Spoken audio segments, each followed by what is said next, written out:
අවට දකින මේ සුන්දර ලෝකය, නිල් පැහැති සාගර, ඒ වගේම හරිත වර්ණ වනාන්ත, මේ සියල්ල සැමදාම මෙලෙස පැවතුනේ නෑ. මීට වසර බිලියන ගණනකට පෙර, වසර බිලියන ගණනකට පෙර පෘථිවිය කියලා කියන්නේ ගිනිගෙන දැවෙන ලාව ගෝලයක්. අජීවී සියුම් දුවිලි අංශු වලින් ආරම්භ වූ මේ ගමන වර්තමානයේ වන විට ඔබ මම සවිඥානික මිනිසුන් දක්වා පැමිණි සුවිශාල වූ ගමන. මෙම ගමන හුදෙක් ආම්බයක්ද?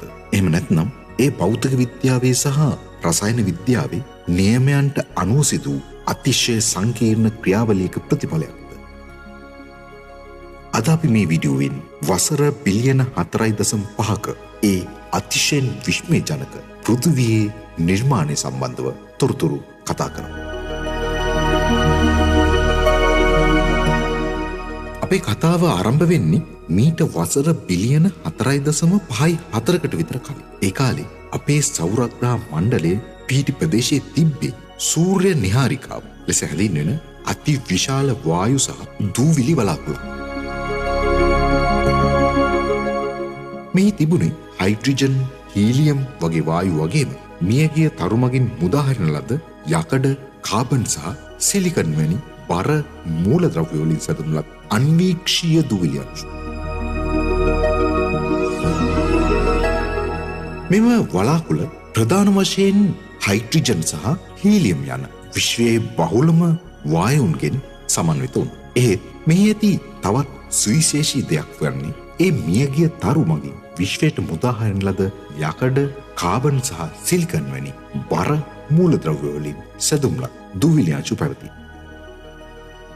මුල්ම අවදීදී මෙම නිහාරිකාව ඉතා සිසිල්, අඳුරු සහ ඉතා සෙමෙන් ප්‍රමණය වෙමින් පැවති එකක්. මෙම නිහඬ වලාකුළේ ඉරණම වෙනස් වීමට මීට වසර බිලියන 4.6කට පමණ පෙර බාහිර බලපෑමක් සිදු වුණා. විද්‍යාඥයන් විශ්වාස කරන්නේ අසල පිහිටි තාරකාවක සිදු වූ සුපර්නෝවා පිපිරීමක කම්පන තරංගයක් නිහාරිකාව හරහා ගමන් කළ බවයි. මෙම කම්පනය නිසා නිහාරිකාව තුළ වායු පීඩනය සහ ගුරුත්වාකර්ෂණය අතර පැවති සමබරතාවය බිඳී ගොස් එය තමා තුළටම බිඳ වැටීමට පටන් ගත්තා.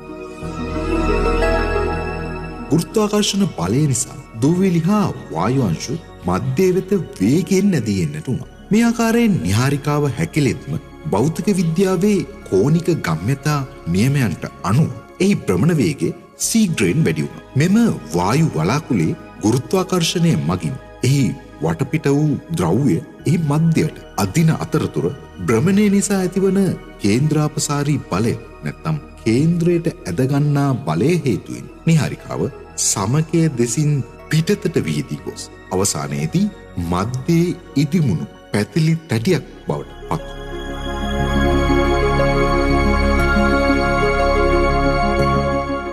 මේ ආකාරයෙන් නිහාරිකාවේ තිබූ ද්‍රව්‍යවල 99%කට වඩා වැඩි ප්‍රමාණයක් එහි මධ්‍ය වෙත එකරාශී වුණා. මෙලෙස මධ්‍යයට ද්‍රව්‍ය එක්රැස්වීම නිසා එහි ඝනත්වය සහ පීඩනය ශීඝ්‍රයෙන් ඉහළ ගියා. මෙම මධ්‍ය කොටස මේ ආකාරයෙන් සකස් වීමේදී ප්‍රාථමික තාරකාවක් හෙවත් ප්‍රොටෝස්ටාර් ලෙස හඳුන්වනවා. අධික පීඩනය නිසා වායු පරමාණු එකිනෙක තදින් ගැටි තාපය ජනනය වූ අතර එය රතු පැහැයෙන් දිලිසෙන්නට වුණා. එහෙත් මේ අවදීදී එය සැබෑ තාරකාවක් බවට පත්ව තිබුණේ නැහැ. වසර ලක්ෂ ගණනක් මේ ආකාරයෙන් සිදු ගුරුත්වාකර්ෂණ හැකිලීම නිසා මධ්‍ය උෂ්ණත්වය සෙල්සියස් අංශක මිලියන 10ක් 15ක් අතර අගයක් වුණා. මේ වන විට එක්තරා තීරණාත්මක සංසිද්ධියක් සිද්ධ වුණා. ඒ තමයි හයිඩ්‍රජන් පරමාණුක න්‍යෂ්ටි ඒකාබද්ධ වෙලා හීලියම් සාධන න්‍යෂ්ටික ප්‍රතික්‍රියාවක් ඇරඹීම. මෙමගින් අති විශාල ශක්තියක් පිටතට මුදා හැරුණු අතර අපේ සූර්යයා සැබෑ ආලෝකය සහ තාපය නිකුත් කරන තාරකාවක් ලෙස මේ ආකාරයෙන් උපත ලැබුවා. මේ ආකාරයෙන් සූර්යයා බිහි වූ මුල් අවධියේදී එය ඉතා අස්ථාවර අවධිය පසුව මේ කාලයේදී සූර්යයා මගින් අතිශය ප්‍රබල සූර්ය සුළං එසේ නැත්නම් වේගවත් ප්‍රෝටෝන සහ ඉලෙක්ට්‍රෝන ධාරාවන් අවට අවකාශයට මුදා හැරියා. මෙම ප්‍රබල සූර්ය සුළං නිසා ප්‍රාථමික ග්‍රහ තැටි ඉතිරිව තිබූ සැහැල්ලු හයිඩ්‍රජන් සහ හීලියම් වායු සෞරග්‍රහ මණ්ඩලයෙන් පිටතට තල්ලු කර දැමූ අතර එමගින් ග්‍රහලෝක නිර්මාණය වීමේ ක්‍රියාවලිය අවසන් වීමට මඟ පැත. පෘථිවියේ වසර බිලියන 4.6ක ඉතිහාසය සොයන මේ වීඩියෝ මාලාවේ මීළඟ වීඩියෝවෙන් අපි නැවත හමු. ඔබ තාමත් විශ්වයේ YouTube නාලිකාව සබ්ස්ක්‍රයිබ් කර නැත්නම් පහළ ඇති සබ්ස්ක්‍රයිබ් බොත්තම ක්ලික් කර අපත් සමග එකතු වෙන ලෙස සහෘද ඔබට මතක් කරන අතරේ මීළඟ වීඩියෝවෙන් නැවත හමු වෙන තුරු ගිහින් එන්නම්. එතෙක් ඔබට අයිබෝවන්.